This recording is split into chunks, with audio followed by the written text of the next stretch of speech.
سلام هموطنان، دوستان و بینندگان عزیز. خداوند قادر یکتای خوب و به همتا را شکرانه میگم برای تمامی نعمتاش. بعد از اون میخوام نظر خدمت درباره نواری که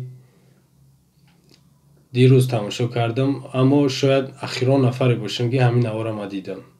تمام شما کاربرای فیسبوک، یوتیوب، هر شبکه‌ای که باشه شما شنویده نفرایی که حتی اینترنت ندارن، استفاده نمیبرن، باور دارم که شنویدگی که یک مادر اون هم زن، مادر، خواهر که در تاجیکستان اونها مسلمانی نگاه کنین کامل واقعی که افسرا یا که همو بزا منافقای بدبختا به خاطر سطر همو حجابش بردنش در همو شعبه همو وزارت کارهای داخلی، نه تنها جریمش کردن که این کار غیر قانونیه، بلکه تهدید به تجاوز کردنش.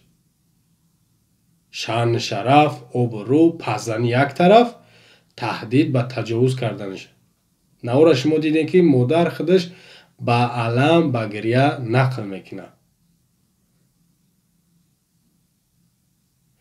انا نگاه کنین، این مراجعت ما یا سخنهای ما به مردا داخل داره. اولا که ما این حکومت قبول ندارم، یگان قانونش قبول ندارم، من محکوم میکنم یورا.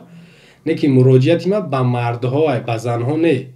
از این زنها دفاع کنه نمیتونن، مردها دفاع میکنن. ما و شما نگین که خواهر من نیست، اپای من نیست، خشی من نیست. این خیلی نگین. این حادثه به سر هر یک ما و شما آمدنیه. رژیم رحمانوف، نمی فرعون در اول نمی سال 2019 یک برنامه را میخواست که عملی بکنه. یعنی نمی زنهای حجابدار با کارخانه‌های دولتی خصوصی، نمی بلنسه، اپتیکا، با دیگر کارخانه نروند، با حجاب نروند، باید ممنوعه. امیره میخواست قانونی بکنه. نکی یک تعدادی هموطنای ما و شما دیده نه با نوار یک ویدیو 1 دقیقه کردن که ما از همین قانون راضی نیستیم. امیره نتونست عملیش نکرد، برای میترسه واقعا این رژیم میترسه.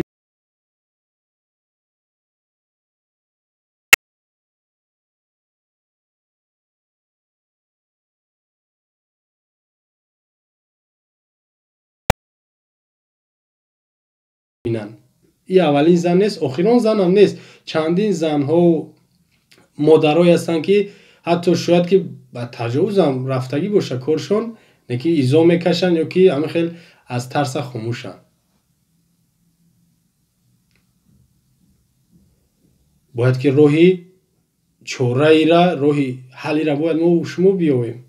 شما نگین که اولی سودای، اولی پرکراتورای و یگان تاش حل نمیکنه و همش همین رژیم، همین رحمانوف، همین ابلیس، همین به ایمان کافر همش تشکیل میکنه. اما خودش گفت که من قبول ندارم، من نمیگذارم.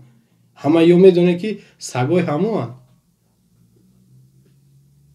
همه یا سگای همون. بابوی یا نکنین. ما و شما فقط این از ما نمیگیم که شما تانکه و بتر بگیرین، کورچه و فلان بگیرین. نه، از همون خونت میشینی با همین صدا آوازیت از تانکه و بتر ای ورتالوت سمالیده گنده و سختره. ورکن اون نوارا میبینی هر یک نفری بگیم ایمونی، اقلا ایمونی پست هم داشته باشی، یک تاثیر، یک رحمت میاد.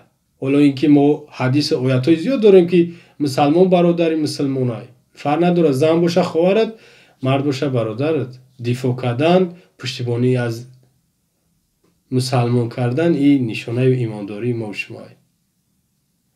فکر میکنم برای نفری میفهمیدگی، عقل میداشتگی و مسلمان این گپا اوج زیاد چیده کم نی. برادرای کردن، نوار کردن کمه.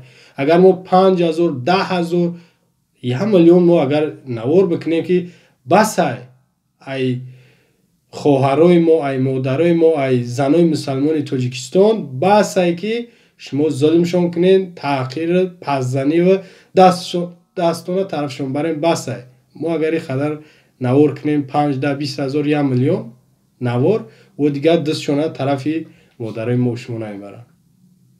لیکن اگر خواب کنیم تماشا کنیم بگیم این زنی ما نیست، این مادری ما نیست، خواهری ما نیست، نزدیک خشی ما نیست، یا دوام دادن میگیرن تا روزی که همه باید لیج بگرده، همه باید لیج بگرده اوریان.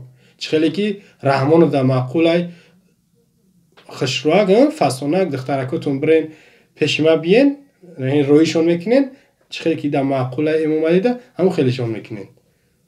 خیال میکنین یا نمال بگیرن تمام دیگه کارتون تمام. شاید نفرای باشن که بگن خیلی نمال ما این نگرفتن بگذار اذیت نکنن آزار نتن یا که پول ما نکنن یعنی جریمه نکنن تمام. نه با بعد این نمال گیری با کرتت هم میگه بگی یعنی نیمش بکه بعد دیگه داشته او خودش میدونه و برنامه شومش. خب در آخر هم خدر میگم که هر یک تای شما مردین نوارا دیدگین هر خدری که میتونین نوشتن نواره هر کاری هسته حتما بکنین تا اینکه ضررش به خانواده شما نیاد. یعنی که روزی نشوه که ریدو را دیده سنه نواروشون برو مثل با مرشدکه ماشین در راههای دوشنبه هر یک جایی که امکانیت دارن پنهانی غیر قانونی است، درست نیست یکی میکنن. ما شما مسلمانین نباید که یورا خیلی بگیم که اجازت بتیم یا که خاموش بستیم و هر کاری که میخوان مرا بکنن. ایرا نباید که مرد مسلمان با ایمان نباید که خاموش باشه. خاموش بدن ما این با شکستی ما ضعیفی ما نابودی ما خود ما نابود میکنیم.